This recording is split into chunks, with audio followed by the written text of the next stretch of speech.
It is my pleasure to introduce my dear friend and fellow Toastmaster, Tim Scarbrough. I've known Tim for many years, and we have worked together on chartering clubs and many things.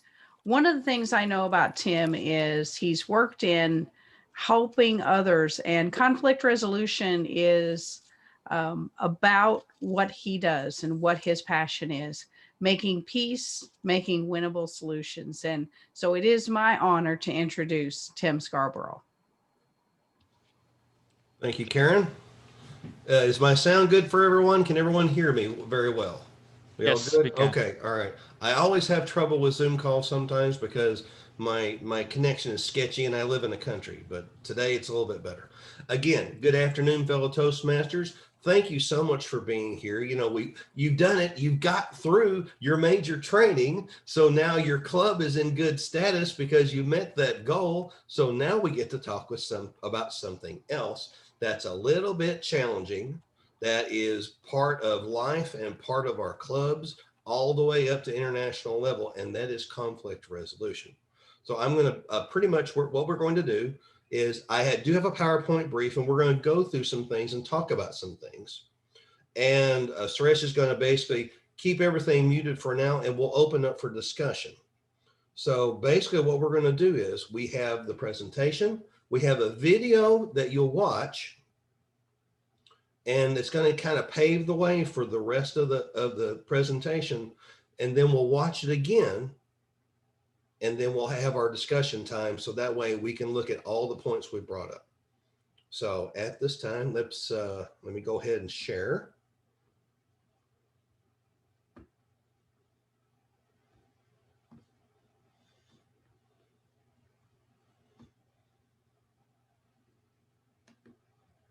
Here we are.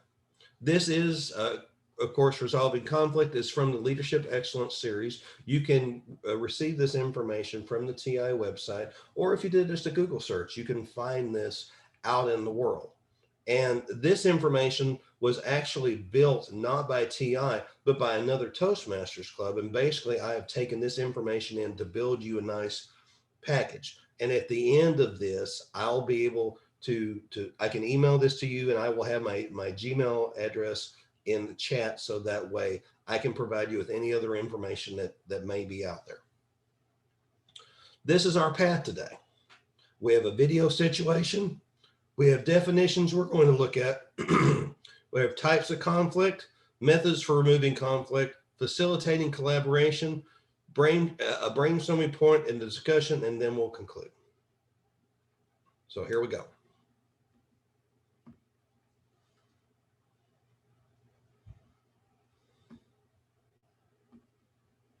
I know this committee is focused on building new clubs. We've already lost 2 clubs that we built last year. We need to make sure we're spending enough time starting each club off right, so they have the support they need to sustain themselves. John, that sounds like a problem for the club mentors or the club coaches. We're focused on establishing clubs. I set a goal this year to help form 10 new clubs, and I'm going to keep it. What happens after we leave, that's up to someone else. Besides, club attrition, it's a known problem. Jennifer, I know you think that. You've made it clear that all you care about is reaching your magical 10 clubs. And all you care about is doing as little work as I'm sorry, is there a video we're supposed to be seeing? The last 3 demonstration meetings we've planned. They were all planned at the last minute. You always rush to follow club leads without thinking about anyone else's schedule. Jennifer, you're out of your mind.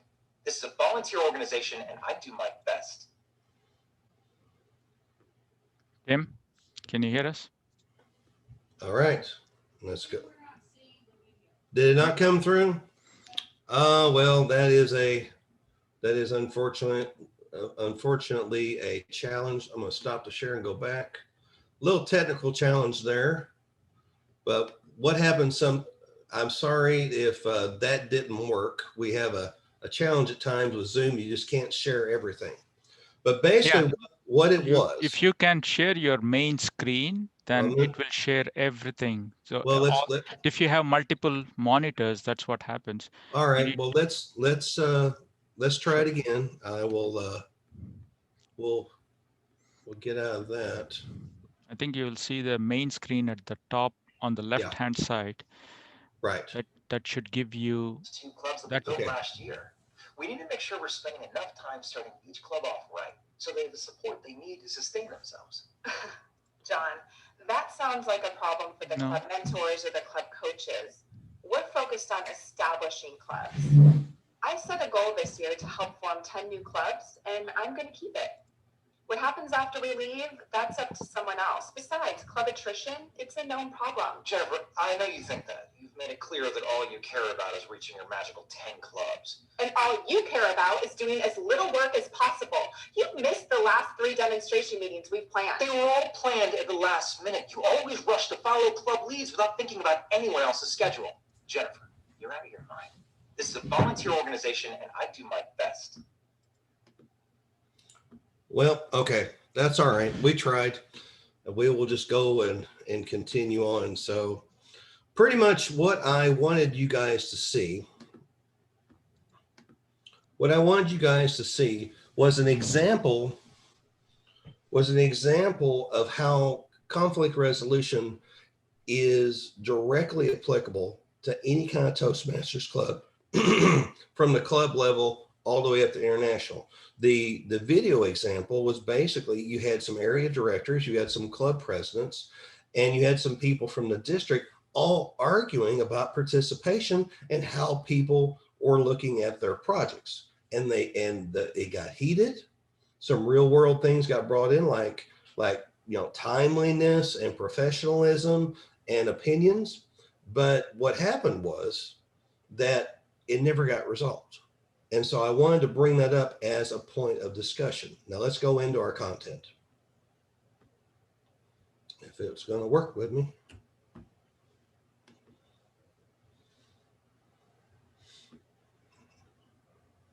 Oh, I lost my screen sharing. All right, here we go. Here we go. All right. Now, let's get into definitions. Conflict is what you get when 2 or more people have differences, real or perceived, that are not resolved. Remember, 2 or more. You can't have conflict within yourself. That's spiritual.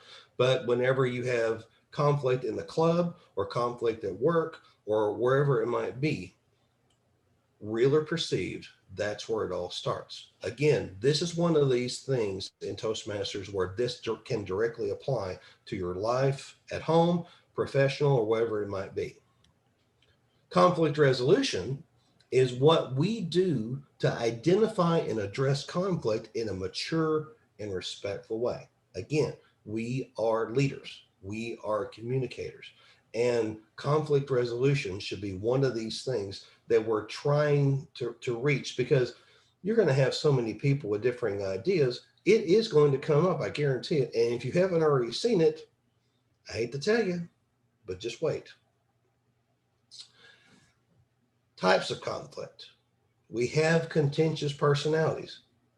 Have you ever seen personality conflicts come up in the club?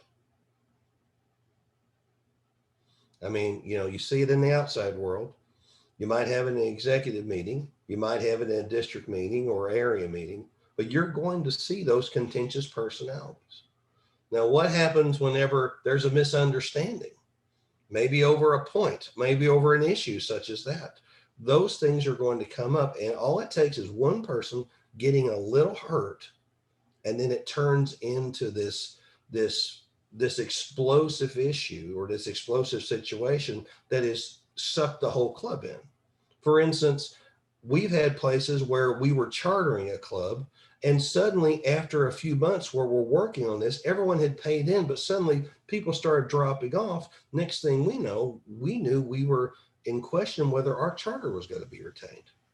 And some people dropped out. We couldn't hold them accountable.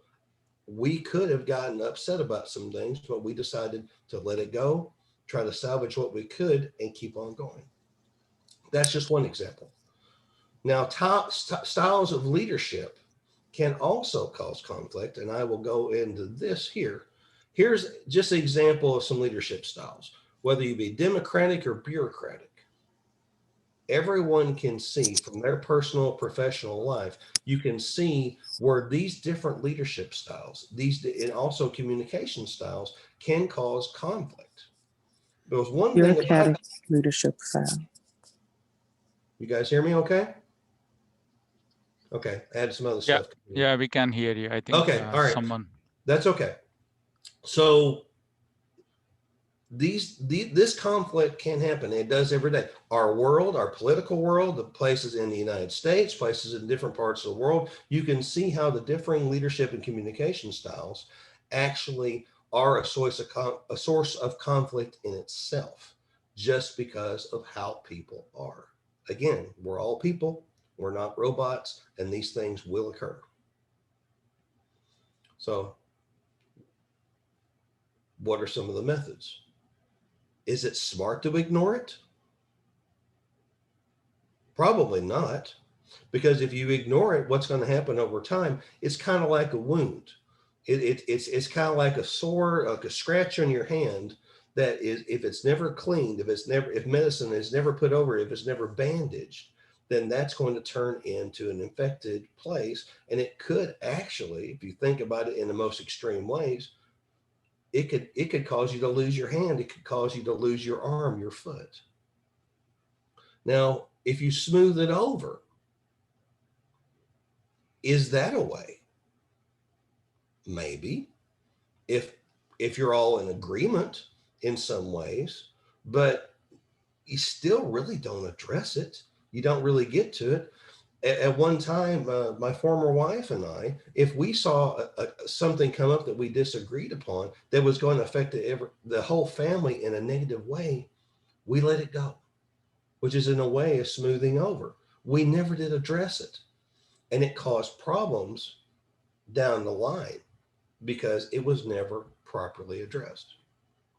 So forcing conflict to say, like, that's it, I'm done, you're done, we are not going to talk about this anymore, or I'm right, or you're right, or they're right, or he's right. It doesn't help. It doesn't help at all. Some conflicting personality, some compromising personality, somebody is going to take issue with this. So now we get into the very painful yet positive method of compromising and collaboration. Because the one thing I have to tell you is that in compromising and collaboration, there's going to be skin in the game, so to speak. Someone is going to have to they're going to have to give something up. And unfortunately, that's just the way it is. Because in collaboration, in compromise, not everyone is going to be right. And that hurts our pride. That hurts our professional standing. I mean, if you caused the problem at the very, very beginning and you never actually submit and humble yourself to say, yes, I caused that. It is causing a problem in the organization and we need to work this out. And I'll be the first one to start. That's a way to go. But then, of course, collaboration is by far been the way we're looking at it as far as Toastmasters is concerned, the best way forward. So look at collaboration, facilitate it. You know, what if you're the one who started it, or maybe you're the one who's been hurt by it? So what you're going to have to do is that if you can't address this directly, because you become such a hot place, you become a target, whether you're right or wrong, you've got to hit somebody. You've got to get a mediator. And to find that root cause. You've got to look at what it was. Was it something you said? Was it something that you did? Was it something they did? Was it something, did it involve property damage? Did it involve someone getting hurt? Did it involve money? Because, you know, money is going to cause an issue more than anything. Does it involve somebody's personal project? And I'll confess something of myself. I am a retired Army captain. And I'm also a project manager still to this day with the state of Illinois. And one thing that I have always been trained in is that if you have something and you take ownership of it, that's yours, whether you're part of an organization or not. You take ownership of it, and suddenly, for me, that becomes territorial. And I have had a problem for years. And when people start to question me on my area of expertise, that causes an issue for me. And I, in turn, make an issue of it with them, causing conflict. So the problem started with me. And I basically have to take a step back and listen to what they're saying, especially if they're someone with authority over me or a colleague. So you can kind of see where sometimes that root cause might be you, or it might be that other person, and they have to identify it. Secondly, getting all the parties to speak about it with a mediator. I recommend a mediator being there because, I wish you could have seen the video more clearly without it affecting the PowerPoint, because there were people just biting at each other, just saying, you said this or you did that. Those are the things that cause, just for example, look at how the political climate in our country right now has inflamed passions. Look at how, right or wrong, truth or false, look at what the conflict has done to even physical property, and not allowing people to speak. But one of the other thing about facilitating collaboration and allowing people to speak is everyone's going to have to be an adult at the table. Here's some cautionary statements. Don't allow emotion to consume the parties involved. Personal experience. If you get mad about something because you've taken ownership of that belongs to you, or maybe it's your child, or maybe it's your club, or maybe it's your company, and that's your baby, you are automatically going to defend it. And it's the same with the person across the table from you that you've got a conflict with. They're going to take ownership of it. They are going to feel sensitive and emotional about that. And taking emotional out of it, the emotions out of it, is one of the first things that you should do. And perhaps, that might diffuse the whole thing. But every situation is different. Also, keeping a respectful, empathetic, and caring attitude toward everyone will make such a difference in resolving the problem. Now, one of the things about this, how many conflicts have you ever been in where there was no respect? How many conflicts were there that you had no empathy toward that other person because you felt, or they felt, that they were right and you were wrong, and there was no way in hell that there was going to be anything other than them winning or you winning? I'm sure we've all seen it. Now, the caring attitude, that's a hard thing. That's a personal pride and humility issue, because if you say you're the mediator, and if you see no caring attitude with either party, then you've got to develop that somehow as a mediator. And that's an entirely different class. Mediating those two different forces of thought, you've got to get them to see the other person's concern in a way that it takes the emotions out of it, that you can show them how much this means to that other person. Imagine in our country today if we would just be a little sympathetic. And I'm not talking about the homeless or things like that. I'm just talking about if there's an issue that someone cares about. How could we resolve it by caring a little bit more and taking our emotions out of it and agreeing to disagree?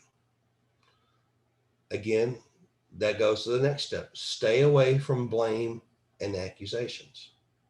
The rule of collaboration is we work together to find a common place instead of concentrating on the bad.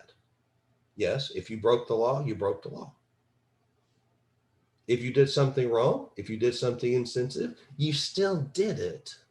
But we have to come to that place to collaborate and work together and consider how we solve the problem for the good of our family, for the good of our club, for the good of the area, or good of the organization that you're involved in, where the conflict exists.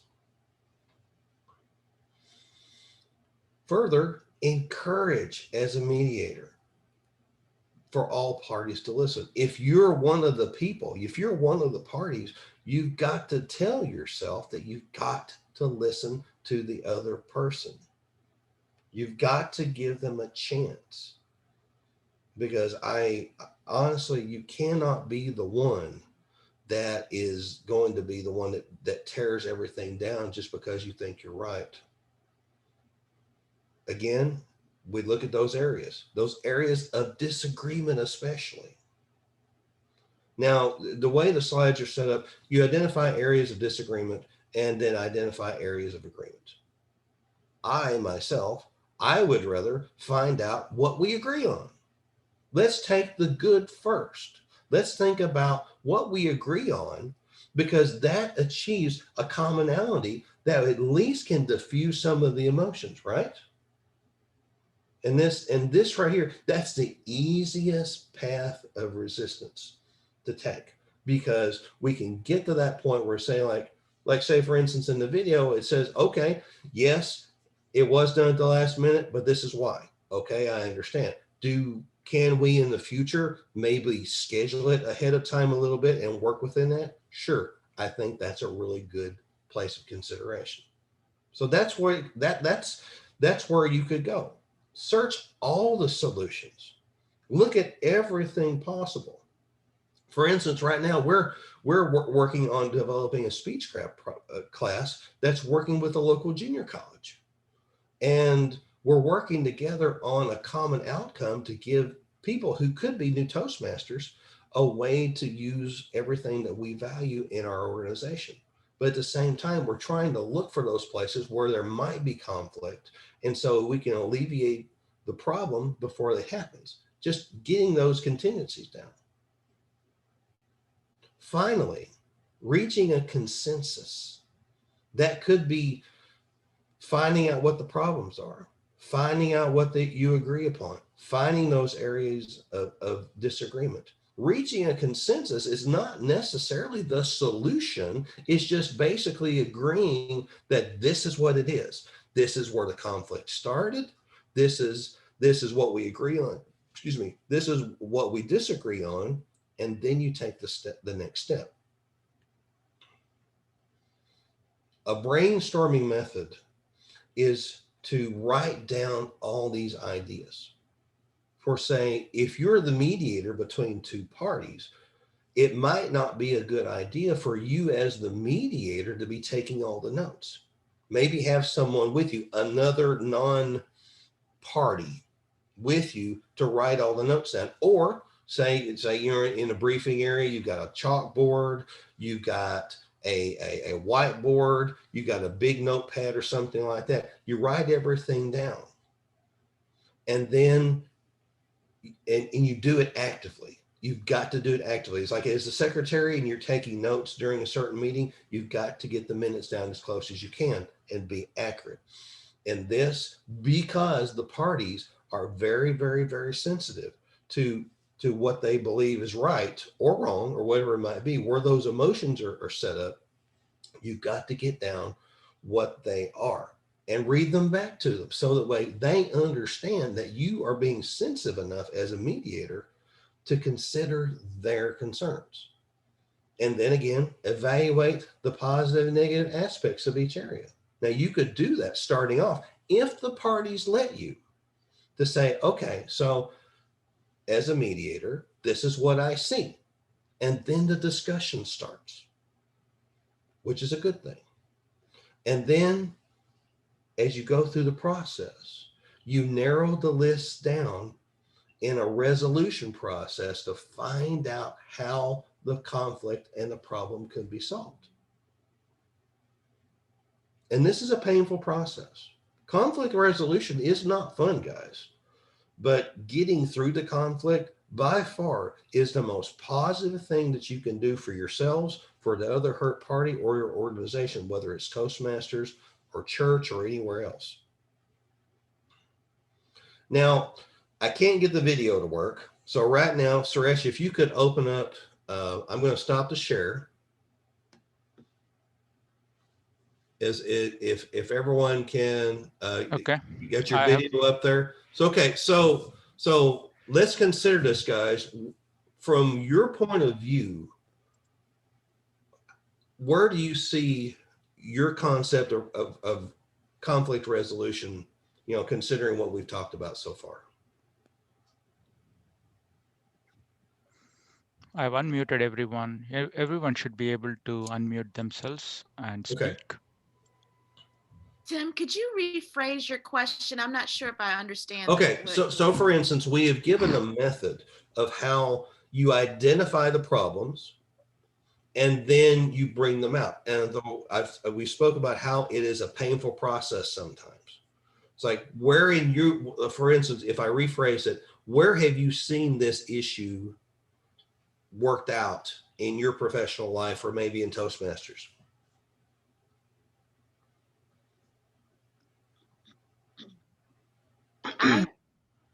I'll go with personally. Okay. I've seen it. This type of thing, I think, is very important because what you want to hear, you want to know that your position is heard and understood. Yes. So being single for like the 90 years that I've been on this planet, I am painfully aware that men and women, our thought processes are usually very different. True. So when I'm saying something I want to make sure that I am being heard. So I recently was in a discussion with a potential partner, and I repeated back I made a point to say, let me make sure that I heard what you're trying to say to me. Right. And as I repeated it, he says, okay, you didn't hear what I said. Yeah, but you know what? That's a fantastic point. Because think about, if you're an organization, whether it's Toastmasters or what, how many people get hurt and upset because of that little communication breakdown right there? I mean, whole problems start just by that point alone. I mean, total relationships can be shut down just by that little bit of a communication breakdown, and you didn't even really know it, right? Yeah. I did it. Yeah. Yeah. I'm just going to say, for me in a professional setting, sometimes it feels like you're debating over whether it's the chef or the ingredients. And sometimes when you're talking to the chef, that can be a little bit difficult. Right. So that's always kind of the bridging that, as far as, well, maybe it's not so much what you're working with that's the issue. Maybe it's your tactic for how you're utilizing those things that are an issue. Exactly. And see, that sometimes trying to bridge that can be pretty difficult. Right. Because see, that gets broader because we're not all made the same way. Some of us are result driven and some of us we're driven to the process and we just kind of go with the flow, right? It's like, like as a project manager, you're always thinking of the outcome. But in other ways, you're thinking of the little events that go along that affects the end result. And when you get into a conflict, everything can blow up in your face, and the damage, the potential damages are just terrible. They really are. Anyone else? Karen, you got anything to add to that? Well, I was thinking about, how emotions play in and how history plays into a conflict. If I'm seeking to understand Tracy in a friendship, and I'm talking to you, I mean, I'm enjoying your your input. But if I'm leaning in to seek to understand, as opposed to just wanting to say my piece or wanting to get my way, then I definitely can see where we can put that tool to use. And here's a good example. It wasn't a conflict, but I'm doing a mastermind for and I'm working with sustainability and recycling.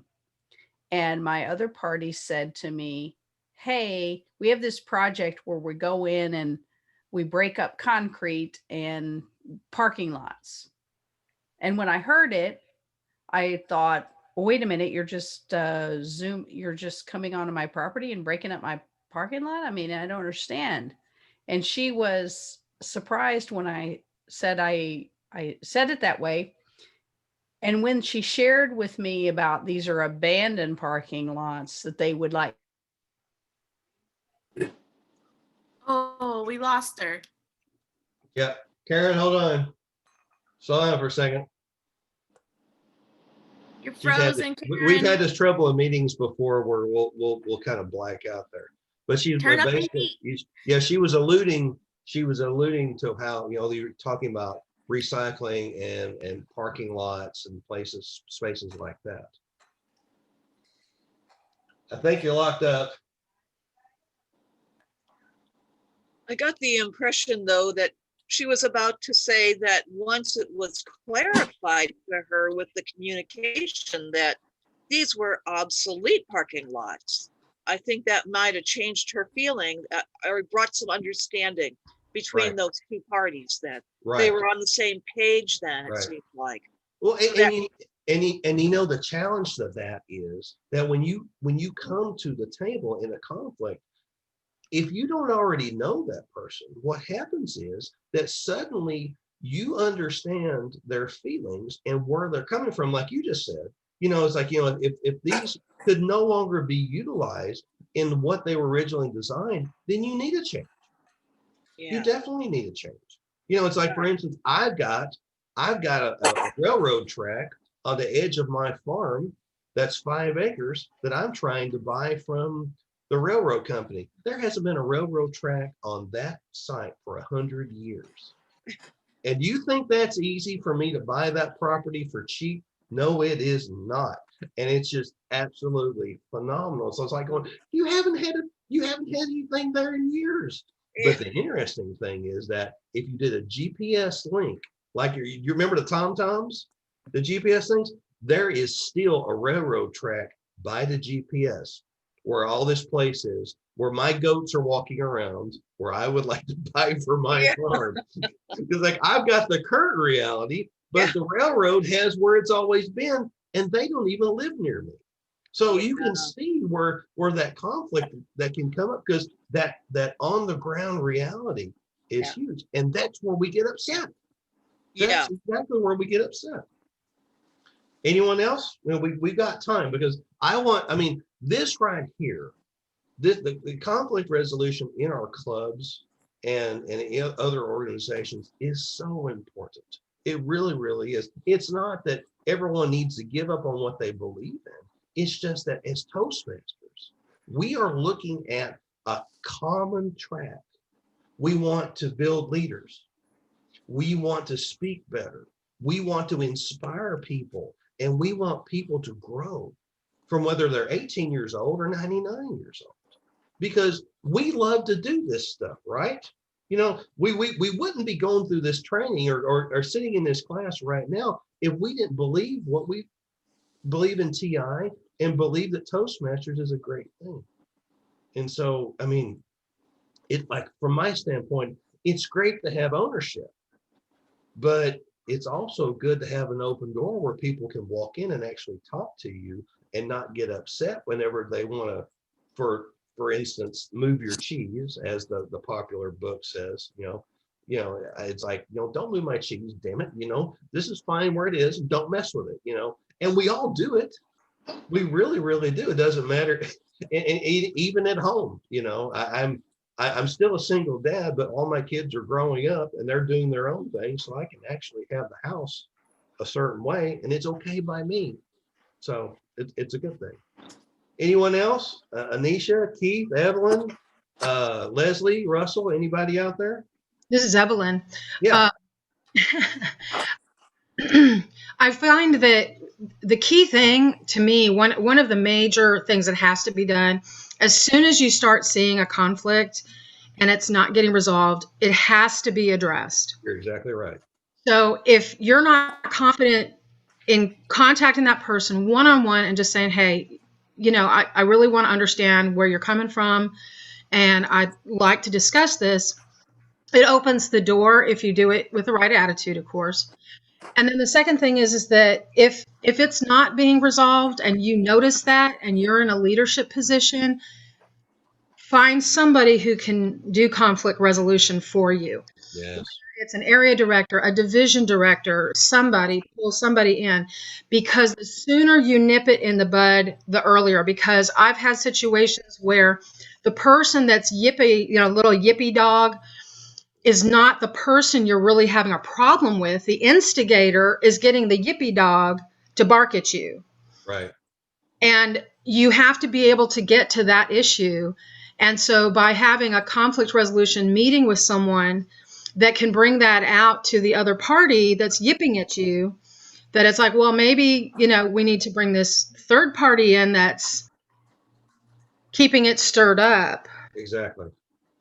They'll be able to address that, and the two people that were having a conflict can then at least be on the same page as far as, we're not going to continue this, and we need to bring that other third party in to know this is not going to be acceptable anymore. That's right. That's right. Thank you. Anyone else? Yes, Tim, Sanicia. Yeah. For me, it depends on really the audience. And for example, with my husband, it may be more passionate. Mm-hmm. But in my professional life, I've used the tool that you showed in your presentation of brainstorming, which I think is whenever things start going crazy, the best thing to do to me is to brainstorm. Yeah. Write down the pros and cons of each. Right. Right. And like you hold your hand. It was like, hold it, stop. Yes. Stop, blow the match out. Don't set it on fire. Just hold it. Exactly. Let's table this and let's write it down. Yeah. And we can all see it. And so I think that's the best way. That's for me. Definitely. That's been my experience. Definitely. Well, and logic is hard. Yes. Logic is hard whenever you're emotional, because I mean, and maybe you are right. Maybe 100% you are the most correct person that there is. Mm-hmm. But you being right doesn't solve the problem. The problem may have been the communication breakdown. The problem might have been that other person having a really sucky day and you were the last button that got pushed. And finding that problem and working it out, you might actually build your next friendship and your most potent ally that you could ever have in just working through that conflict. Right. Yeah, you can't look at an enemy. You can't look at it as an enemy, or the good and bad, enemy or not enemy. You just can't look at it that way.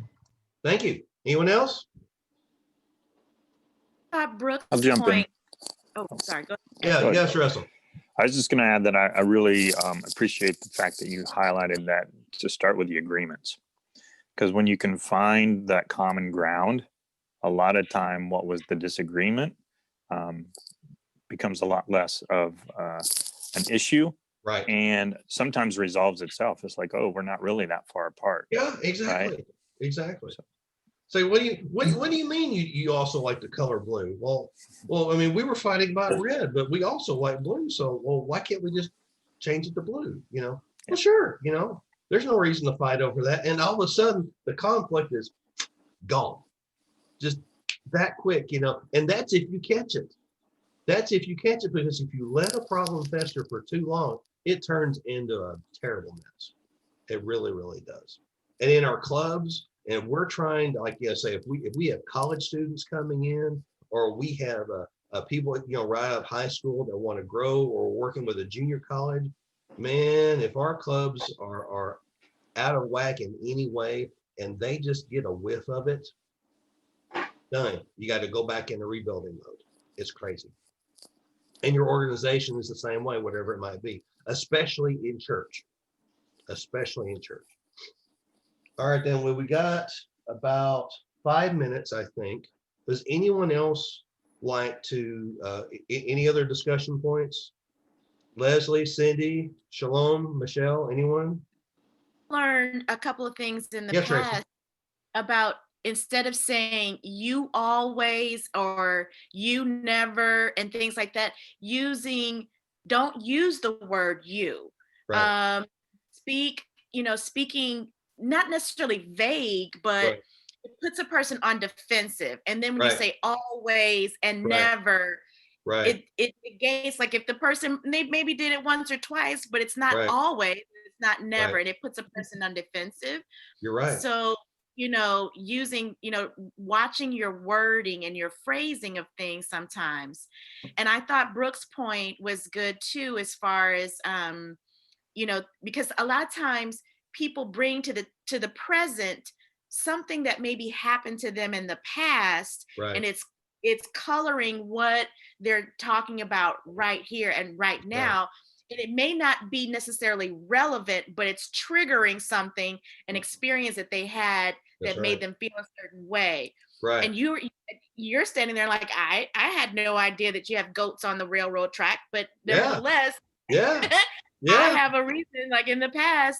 And so we just have to like feel in a safe space, a safe place to be able to articulate some of those things and go, oh, well, I didn't know that. Right. So, okay, maybe that gives me some more insight. So now I can say, okay, well, considering that, now that we have that knowledge, maybe we can find some other way. Like Anicia was saying, let's brainstorm on some different things. Yeah, and you know what? I mean, body language in this is huge. That's a completely other discussion. But honestly, if you look at the experience, if I'm pointing at you, that's good. That's going to make you uncomfortable. Like you did it. It's your fault. And that's going to create a negative emotion. But if you do look, like you hold your hand out in a way that it's passive, but your words still make the point. That body language makes all the bit of the world to at least turn it down a notch in the emotion. So that way it goes from like red hot to maybe about light yellow, things like that are crazy because I mean, and that's something I don't know about your clubs, but we really need to pay attention to body language, especially whenever we're developing young Toastmasters or anyone coming in our clubs, because that sharpens the sword in a lot of ways. Because if we can develop intent by our words and the way our body is going, whether it be looking at the screen or the use of our hands, like I'm doing right now, whatever it might be, that right there could also diffuse conflicts just by not having somebody's fist in somebody else's face. You can actually go, it's like, okay, hold it, just come on. And we respond to that in a way that's absolutely amazing. And that goes back centuries. That's just how we're made. Well, all right then. So at this time, I'm not going to go to the screen now. I mean, we pretty much are in conclusion mode. But honestly, guys, conflict resolution in our clubs and in life is extremely important. It can make us or break us. It can cause us problems that cause us to lose sleep at night. And honestly, this is just one way that a Toastmasters product can help us actually live our lives better, be better professionals, be better parents, be better spouses, be better friends, brothers, sisters, parent, whatever it might be. It's going to give us a way to consider where we are. And I hope you guys today got, in just short time together, got a little bit that you can take away from today. And I hope it helps you. Thank you very much. Thank you, Tim. Really appreciate